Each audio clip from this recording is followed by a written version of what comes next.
Salut tout le monde, j'espère que vous allez bien tous et toutes. On se retrouve et oui pour une vidéo et oui casting. Et oui vidéo casting ce soir, nous allons tout simplement essayer de tilter, d'essayer d'analyser, de décortiquer. Eh bien, quel pourrait être finalement le nouvel entraîneur du Paris Saint-Germain? Parce que oui, pour Luis Campos, c'est quasiment fait, enfin c'est fait, hein. Il manque juste l'officialisation pour tout simplement indiquer que tout simplement le PSG a dégagé Leonardo. D'ailleurs, on fera une vidéo bilan d'ailleurs de ce qu'a fait Leonardo, parce que je pense que c'est intéressant, voilà, de voir ce qu'il a pu faire et justement essayer de se dire, est-ce que Leonardo a personnifié le Paris Saint-Germain ou a-t-il tout simplement, eh bien, l'a rendu encore plus bas de terre, pour ainsi dire. Mais nous allons essayer aussi de trouver l'entraîneur. Alors des entraîneurs, il y en a plein. Voilà, des entraîneurs qui se bousculent, il y a des entraîneurs qui sont sexy, des entraîneurs qui sont intéressants, des entraîneurs jeunes, des entraîneurs étonnants aussi, concrètement. Et c'est justement ça que nous allons voir dans cette foot zone, pour ainsi dire. Allez, justement, on va commencer. Alors, ce que je vais faire, pour essayer, voilà, de faire un peu de challenge, nous allons essayer tout simplement de faire un petit classement. Alors, c'est un classement tout à fait exhaustif. Je suis pas là pour dire qui est meilleur, qui est pas meilleur. C'est plus celui qui dira de plus crédible au moins crédible. Voilà, on va dire ça comme ça, même si le premier, vous allez voir, bien évidemment, il y a eu des rumeurs comme quoi ça serait pas possible. Mais, entre guillemets, d'un point de vue crédibilité, il est plus crédible ou moins crédible. Voilà. Bon, allez, c'est parti, trait de bavardage, ma petite photo de cam, on s'en fout un peu, c'est parti donc, eh bien, sur le match entre les 5, le five match, on appelle aussi un Fatal Five Way à la WWE, salut les fans de catch. Donc nous avons d'un côté donc Zinedine Zidane, Sergio Conceição, l'entraîneur de Porto, l'entraîneur du Sporting, Ruben Amorim, Christophe Galtier, l'entraîneur de l'OGC Nice, et enfin l'entraîneur de l'AS Roma qui a d'ailleurs remporté la première Europa League conférence, c'est José Mourinho. Allez, on va commencer tout de suite par le premier avec le numéro 1. Alors, c'était pas fondamentalement une surprise puisque bien évidemment, il était déjà pisté depuis quelques temps. Alors, justement, Zinedine Zidane, alors je le présente plus, hein, Zinedine Zidane, multiple fois vainqueur de la Ligue des Champions, vainqueur du champion de la Liga. C'est quelqu'un qui a notamment fait jouer ses équipes. Alors, il a fait qu'un club, lui aussi, hein, il a fait qu'un club, le Real Madrid. Et on va dire que, bien sûr, cela a été une très très franche réussite et on peut littéralement lui dire que, d'ailleurs les joueurs le disent lui-même, il a littéralement personnifié de grands joueurs comme Karim Benzema notamment. Et donc la question c'est, est-ce que Zinedine Zidane peut être le casting parfait, peut-être celui qui peut réussir à personnifier cette équipe du Paris Saint-Germain. Alors au rayon des points positifs, eh bien concrètement, je trouve que Zinedine Zidane, déjà, bah, il a un CV qui parle pour lui. Multiples fois vainqueur de la Ligue des Champions, champion d'Espagne, Coupe d'Espagne.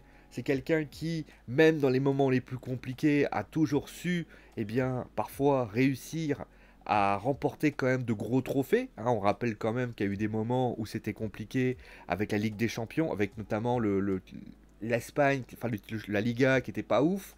Il a su notamment focaliser ses joueurs vers un nouvel objectif. Ses discours sont relativement précis, on parle de jeu, on parle de jeu et on parle de jeu. Mais voilà, c'est vraiment quelqu'un qui a vraiment le football dans le sang. C'est un grand joueur aussi, hein, clairement. Clairement, c'est quelqu'un qui, quand vous voyez Zidane apparaître, bah, c'est pas les autres personnes que je vais vous présenter, même si José Mourinho l'est également, mais en tant que joueur et en tant qu'entraîneur, on a quand même la fusion parfaite et quelqu'un qui pourrait, par exemple, mater des joueurs comme Neymar, des mecs comme avoir notamment un mec comme Kylian Mbappé avec un entraîneur comme Zinedine Zidane, peut-être une fusion parfaite parce qu'on parlera littéralement le même football. Et donc clairement c'est voilà. Maintenant, au rayon des points négatifs, bah déjà clairement il ne viendrait tant qu'entraîneur. Il n'aurait pas la main mise sur le mercato parce qu'on veut au Paris Saint-Germain dorénavant faire un système très simple qui consiste à dire qu'il y a un président qui est là pour présider.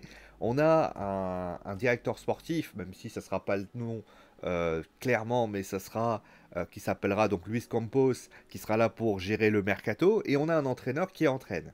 Et on a notamment aussi du côté d'Antero Henrique qui sera là peut-être pour faire sa petite popote, pour ainsi dire. Si d'aventure Zidane arrive et qu'il veut les pleins pouvoirs, là clairement on se retrouve avec un conflit interne déjà de base. Là déjà c'est la première chose. La deuxième chose, il y a une information qui a été popée, c'est bien sûr le fait qu'il ne serait pas chaud à l'idée de faire bouger sa famille à Paris. C'est un choix, bon après voilà ça... Et on veut, je pense qu'au PSG, on veut pas se retrouver avec un Messi 2.0 si vous voulez. C'est-à-dire, bah, tout simplement une équipe qui, bah, concrètement, va se retrouver en difficulté et ne pas être en mesure de savoir avec un entraîneur qui va devoir gérer son aspect personnel et son aspect professionnel. Ça n'a pas très très bien passé. Alors certes, Zidane reste Zidane. Il a déjà joué, il a été au Real Madrid. Les gens, sa famille a apprécié ça. Là, il était à Marseille, les gens ont apprécié ça. Il vient d'arriver il y a peu de temps. C'est vrai que changer à chaque fois, ça peut vite devenir compliqué en termes de couple. Et puis le troisième point, bah, ça reste tout simplement l'équipe de France. Parce que l'équipe de France, qu'on le veuille ou non, eh ben, ça reste dans sa tête concrète. Il est clairement, on va pas se mentir, hein, le numéro un avec l'équipe de France. Si Didier Deschamps s'en va, il n'y aura pas 50 choix en équipe de France. Il sera le choix désigné numéro un. Le Qatar, la Coupe du Monde du Qatar aura lieu d'ailleurs euh, au mois de novembre. Forcément, cela a comme intérêt pour ainsi dire. Sauf que, bien évidemment, il y a une rumeur qui est sortie notamment, comme quoi, bah, si c'est le cas, Mauricio Pochettino pourrait rester littéralement en disant voilà, on va attendre, et si d'aventure bah, les résultats sont pas bons, tu le dégages, tu prends Zidane, mais Zidane arrivera en ligne de compte, etc. etc. Mais les discussions sont très bonnes. On dit notamment que Zidane aurait un pont d'or pour venir du côté du Paris Saint-Germain. Après, il y a un quatrième point, je vais terminer juste par ce quatrième point, il est Marseillais. Est-ce que concrètement, lui, il a souvent dit d'ailleurs, hein, moi je joue à Marseille, tu vois, donc est-ce que concrètement il pourrait venir malgré tout? Ça malheureusement on n'en sait rien. Mais en tout cas ce qui est certain c'est que Zidane est en termes sportifs le choix numéro un de ce qui s'est passé. Voilà. On passe au deuxième. Le deuxième, c'est tout simplement José Mourinho, le Special One, qui est donc à remporter, comme je l'ai dit, la Europa League Conférence avec l'AS Roma. On le voit notamment aux côtés. Alors, vous allez voir, j'ai mis des photos un peu singulières, notamment avec José Mourinho qui était aux côtés de Luis Campos. D'ailleurs, ça avait fait une petite rumeur comme quoi il semblerait que José Mourinho aurait voulu aller signer au LOSC, etc., etc. Question, est-ce que José Mourinho peut être le choix parfait hein, pour le Paris Saint-Germain? Alors, c'est pas la première fois qu'on parle de José Mourinho au Paris Saint-Germain. Ça fait plusieurs semaines, plusieurs années hein, qu'on en parle. Il a plusieurs fois refusé le PSG, déjà, il faut ça le voir. Mais là, on aurait un atome crochu, puisque Luis Campos le connaît bien, les deux sont très proches. Là, on se retrouverait littéralement vers ce qui s'est passé au début avec le Paris Saint-Germain, c'est-à-dire un duo Ancelotti et Leonardo. Là, on aurait un Campos José Mourinho, un duo qui se connaît bien, les deux hommes sont très proches, et concrètement, il y aurait littéralement une belle entente. D'ailleurs, d'un point de vue, là où Zidane pêcherait d'un point de vue du recrutement, José Mourinho pourrait dire, voilà, par exemple, bah tiens, je voudrais celui-là, je voudrais celui-là. Il y aurait une entente cordiale entre les deux parties. En plus, le casting, comme je l'ai toujours dit, aussi son CV parle pour lui. José Mourinho a remporté plusieurs fois la Ligue des Champions, même si, on va le dire clairement, il a sa partie au moment où il a quitté l'Inter de Milan. On a eu un José Mourinho qui a eu plus de difficultés à exister d'un point de vue coaching. On a eu parfois littéralement quelqu'un qui a été un peu l'ombre de lui-même. C'est-à-dire que on l'a vu notamment à Manchester United, on l'a vu, il avait fait un club juste entre les deux, si je me souviens. Il avait fait aussi Tottenham. Et il avait fait également donc l'AS Roma. Alors ça, l'AS Roma, il s'est un peu repris. La saison de l'AS Roma est plutôt bonne. Mais on sait que dans le temps, José Mourinho a toujours tendance à faire en sorte que son équipe finisse par en avoir ras-le-bol de ses méthodes. Et cela a donné. Après, c'est vrai que Tottenham, José Mourinho a toujours réussi, à avoir ce que j'appelle chez moi une manière de discuter, une proximité un peu plus forte. Donc ça peut être pas mal, mais après, il a ce défaut, on le sait, il a toujours eu ce problème avec les stars concrètement. On se souvient notamment du défaut avec qu'il avait entre Cristiano Ronaldo et lui, hein, on la rappelle. Il a cette capacité aussi parfois à piquer les joueurs, mais parfois à ne pas le faire de manière très intelligente. On pense à Karim Benzema avec cette fameuse phrase: si tu n'as pas, tu peux pas y aller avec un lion ou un tigre, t'y vas avec ton chien. Ça, c'était une phrase assez violente. Alors après, on ne sait pas comment ça s'était passé en coulisses, bien évidemment, mais on a quand même un entraîneur qui a cette qualité-là. Après, comme je l'ai dit au début, comme j'ai dit à un moment donné, c'est un entraîneur qui est malheureusement plusieurs fois en constat d'échec depuis de longues années. Il viendrait dans un Paris Saint-Germain qui a besoin de se reconstruire. Il serait une sorte de star concrètement, un peu bling-bling, qui transgresserait. Et ça, c'est vrai, mais d'un côté, encore une fois, est-ce que des Neymar, est-ce que des Messi, est-ce que accepteraient de jouer à ses côtés? Après, le dernier point aussi, et ça par contre, alors peut-être que ça a changé au fil des années parce que je ne l'ai pas suivi tout le temps, mais on le sait, c'est un entraîneur aussi qui a du mal à faire du beau jeu. Voilà, on a eu un Mauricio Pochettino qui a joué de manière petit bras depuis longtemps. Kylian Mbappé n'est pas très fan de ça non plus. Ça, pour moi, ainsi dire, voilà, Kylian Mbappé qui aura sa voix dessus, hein, bien évidemment. Mais un José Mourinho, je suis pas très très convaincu. Mais son CV parle pour lui. Littéralement, le fait que bah, il a quand même remporté la Europa League Conférence. Le fait qu'il a notamment cette capacité notamment à évoluer, c'est intéressant. Donc c'est quand même de belles qualités et je terminerai juste par un dernier point qui est un défaut pour lui. Il va falloir le sortir de l'AS Roma et ça clairement, et il a cette capacité, d'ailleurs je ne l'ai pas dit, à être avec Luis Campos. Les deux travaillent plutôt bien, donc ça fait plusieurs belles qualités qui pourraient être données. Voilà. Le troisième, alors vous allez me dire pourquoi je ne l'ai pas mis dernier. Alors je vais vous expliquer pourquoi. Alors je ne l'ai pas dit pour José Mourinho, il parle français, ce qui peut être quand même une bonne chose pour ainsi dire. Sachant qu'on a tapé quand même un an d'espagnol ou d'anglais. Alors, pour ce qui s'agit de Christophe Galtier, alors sa proximité avec Luis Campos, comme je l'ai toujours, comme je l'ai dit, le fait que notamment bah, en France, c'est un entraîneur qui est reconnu, c'est un entraîneur qui a notamment fait jouer ses équipes, et notamment, à part peut-être Nice, justement, on va en parler après, mais sinon, avec Saint-Étienne et avec le LOSC, on a quand même une équipe qui a toujours, entre guillemets, fait jouer avec ses capacités. On se souvient notamment de l'AS Saint-Étienne où il avait peut-être pas non plus des grands monuments. Bah, qu'est-ce qu'il a fait? Il a su notamment adapter son équipe pour pouvoir avoir une équipe rigoureuse. D'ailleurs, Christophe Galtier, sa grande capacité, c'est sa défense. Il aime beaucoup les joueurs, il aime beaucoup les joueurs qui défendent. Et ça, c'est vrai que c'est une qualité. Après, c'est souvent au détriment de l'attaque. Après, le LOSC m'a fait un peu mentir. On a vu notamment la dernière année où il avait notamment Jonathan David, il y avait Burak Yilmaz, il y avait des joueurs. Notamment, il aime beaucoup les joueurs un peu. Ça, on l'a vu avec Burak Yilmaz, qu'il a voulu récupérer à Nice. Des joueurs un peu, un peu revanchards, mais travailleurs. Avec Ikoné, il y avait beaucoup de joueurs qu'il avait, notamment qui a été donné. Il y avait notamment des joueurs intéressants pour ainsi dire. Pour Christophe Galtier aussi, ses qualités, c'est que, voilà, comme je l'ai dit, c'est un entraîneur reconnu en France. Certes, encore une fois, on va parler de Nice, où certes, il n'a pas eu les objectifs qu'il aurait aimé, mais il les a touchés. Il a eu une finale de Coupe de France. Il a des petites choses. Alors, il a un peu critiqué à Nice. Là, c'est la première fois que ça lui arrive. Il est plusieurs fois critiqué à Nice en ce moment. C'est un joueur, c'est un entraîneur qui, à Nice, n'a pas cette aura qu'il avait eu à Lille ou à Saint-Étienne. Mais concrètement, c'est un entraîneur qui est respecté dans le milieu. C'est un entraîneur qui, les joueurs en général apprécient beaucoup ce qu'il est. Même si à Nice, il a été un petit peu critiqué par, peut-être un petit peu discrédité par le fait qu'il a envoyé quelques piques comment dire, à ses joueurs. Et il prend compte que ces joueurs n'avaient pas vraiment apprécié ce qui s'est passé. Ça, c'est la première chose. Après, il a notamment euh, il a quand même, voilà, il a su s'adapter. Les joueurs, le jeu de Nice est plutôt beau. Voilà, ça joue très bien à Nice. D'ailleurs, c'est assez étonnant, il a un peu oublié ses aspects défensifs pour mettre une équipe un peu plus joueuse, un peu plus compétitrice. Ça c'est la première chose.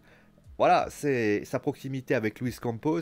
Après, on va pas se leurrer, son plus gros défaut à Christophe Galtier, ça reste tout simplement son CV. C'est-à-dire que il vient avec un titre de champion de France. Si je me trompe pas, je sais pas s'il a remporté une Coupe de la Ligue ou une Coupe de France, faudrait se confirmer par rapport à ça. mais c'est pas un entraîneur, c'est plutôt un entraîneur bâtisseur. C'est pas un entraîneur de star concrètement.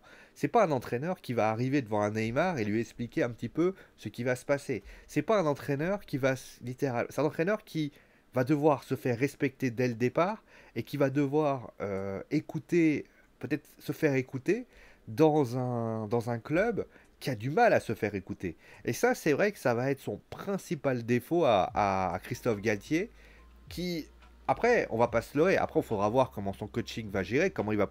Sa grande qualité, c'est son adaptation.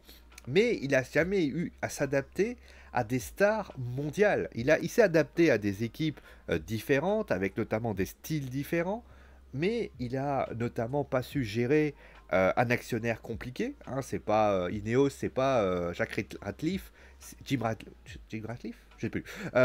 Ou la paire Romeyer-Gayazo, où concrètement là, tu vas te retrouver face au Qatar, face à Nasser Al-Khelaifi. Alors certes, Luis Campos sera là pour essayer de boucher les trous, tu seras là pour entraîner, c'est justement ce que veut le Paris Saint-Germain, mais là tu es face à un entraîneur qui, quand il y aura des problèmes, va devoir compter sur son directeur sportif, et si l'institution vacille, lui vacillera carrément. Donc là, ça va être extrêmement compliqué par rapport à ça. C'est littéralement ça. Et on a vu notamment c'est un entraîneur qui pique ses joueurs. Est-ce que tu vas pouvoir piquer littéralement avec un Lionel Messi ou un Neymar? C'est une grande question. Après, c'est un entraîneur qui, pour moi, pourrait être compatible Kylian Mbappé. C'est-à-dire un entraîneur qui parle football, qui s'en sort bien. Alors après, vous allez me dire, ouais, mais José Mourinho, il parle... Ouais, mais José Mourinho, c'est plus le côté bling-bling.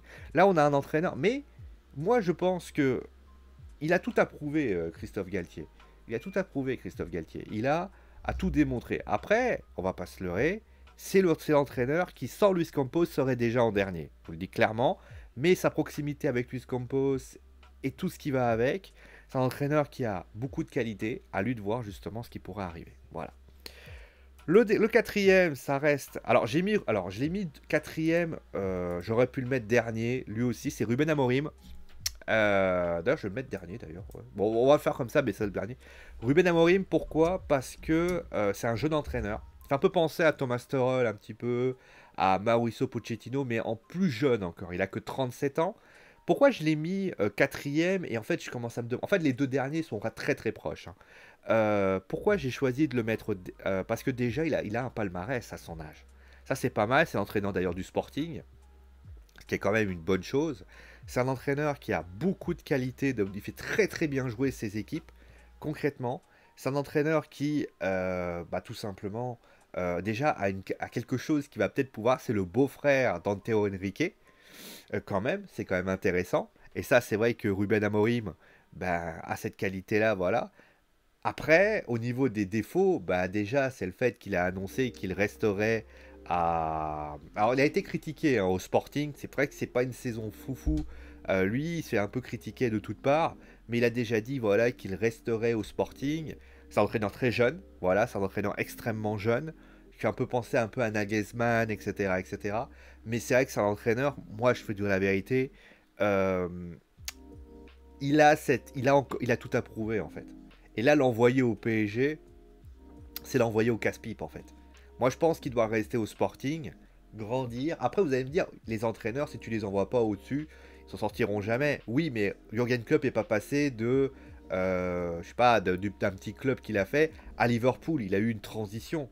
Thomas Tuchel, souvenez-vous, il a fait Francfort, je crois, c'est ça. Il a fait Dortmund. Il est passé au Paris Saint-Germain, souvenez-vous, et après il a fait Chelsea, mais Chelsea, ça lui a le Paris Saint-Germain. S'il avait fait la transition, mais s'il avait fait Francfort, il avait fait Chelsea, ça aurait pu bien passer peut-être. Mais concrètement, c'est un entraîneur qui est encore un peu jeune, et il est encore plus jeune que Thomas Tuchel par exemple, même si Thomas Tuchel fait très jeune.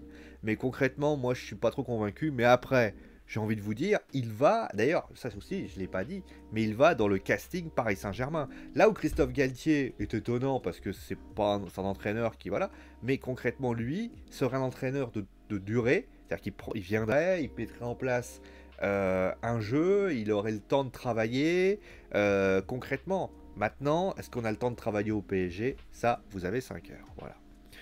Et le dernier, ça reste Sergio Conceição. Alors, c'est un entraîneur que j'aime beaucoup. Je vous le dis clairement, c'est un entraîneur que j'aime beaucoup. C'est un entraîneur que, notamment, à Porto, est quand même arrivé à Porto. C'est un entraîneur qui connaît bien le championnat de France aussi, ça faut quand même le dire. Il connaît le championnat puisqu'il a été entraîneur du FC Nantes pendant 6 mois, si je me souviens bien. Et d'ailleurs, il a fait très bien jouer le FC Nantes à ce moment-là. Et notamment, il est parti à Porto et il a bien fait jouer ses équipes. C'est un entraîneur qui fait super bien jouer le FC Porto, qui a donné une identité de jeu au club portugais. Ça, franchement, c'est sympathique. Et notamment, il a donné un palmarès à ça. Si je regarde Sergio Conceição aujourd'hui, ben, c'est quand même quelqu'un qui a remporté quasiment des compétitions. Le FC Porto a retrouvé de sa superbe littéralement dessus. Alors certes, c'est un entraîneur qui a notamment fait des petits clubs, hein, on va pas se leurrer. Hein. Je pense par exemple, il a fait Olhanense, l'Academia del Compra, Braga, Victoria Guemes. Alors il a beaucoup joué. Alors il a fait ses petits intérims avec Nantes, mais sinon il a fait beaucoup de clubs portugais. Mais comme j'ai dit, c'est un entraîneur qui est là depuis 2017, qui quand même entame d'ailleurs sa 5e année, c'est sans doute sa 6e année peut-être. C'est un entraîneur qui aime faire jouer ses équipes, et ça c'est vrai que c'est pas mal. Après, on va pas se leurrer, il a le même problème que Galtier, qu'Amorim, c'est tout simplement le fait que c'est un entraîneur très très inexpérimenté d'un point de vue des grands clubs. Il a géré Vladimir Akita, qui est quand même une qualité en soi, mais c'est clair que Sergio Conceição n'a pas cette capacité-là. Certes, Porto est un grand club portugais, attention, je ne le dis pas. Attention les Portugais, hein, je ne suis pas en train de dire que Porto est un club de merde, hein, attention. Hein.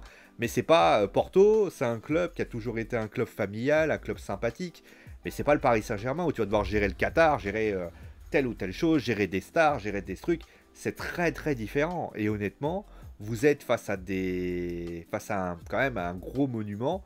Donc voilà, et est-ce que tu vas pouvoir imposer ton style, imposer ta manière de jouer, imposer et imposer aussi ton tempérament, parce que Sergio Conceição est réputé pour avoir un tempérament ultra explosif. Alors, c'est étonnant parce que ce côté ultra explosif, ben en fait, on n'a pas toujours eu ce côté. À Porto, il n'a pas eu ce côté-là. On n'a jamais eu retour de ce côté-là. Alors, c'est plutôt un entraîneur qui est plutôt apprécié de ses joueurs, qui notamment a adhéré à son style, et notamment, d'ailleurs, ça fait le style Conceição. Ça marche plutôt bien. Mais est-ce que, par exemple, tu peux péter ton câble face à Neymar, par exemple? Alors, vous allez me dire, oui, mais je fais un focus sur Neymar.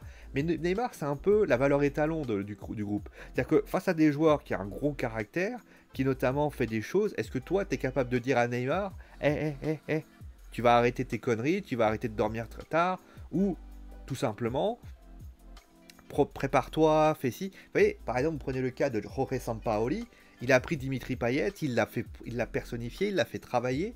C'est vrai que c'est un entraîneur, ben, on ne sait pas ce qu'il sait faire. Jorge Sampaoli, tu te dis, ouais, bon, il a fait Séville, pourquoi pas. Et puis c'est un tempérament explosif. Mais lui, on ne sait pas. On ne sait pas ce qu'il peut faire. Et ça fait partie des énigmes par rapport à ça. Oui, ça me gratouille le nez. Oui, ça va, merci. Hein. Ça arrive à tout le monde, hein, pour ainsi dire. Donc voilà les 5 noms que j'ai opté pour ainsi dire. Alors dites-moi en commentaire lequel vous plairait le plus. Si jamais il y en a un qui vous convient un peu plus que les autres, bien évidemment vous êtes libre. Putain, ma cam c'est un truc de ouf. À chaque fois, elle se dérègle pour un oui ou pour un non. C'est impressionnant. Alors, littéralement voilà les 5 noms que j'ai optés. Alors bien évidemment, c'est 5 noms. Hein, bien sûr, peut y avoir d'autres, il peut y en avoir moins. Mais concrètement, voilà les 5 noms qui ont été désignés par la presse, que pour ainsi dire, j'ai lancé. Est-ce que ça sera un des 5? Pour moi, voilà, je voulais balancer.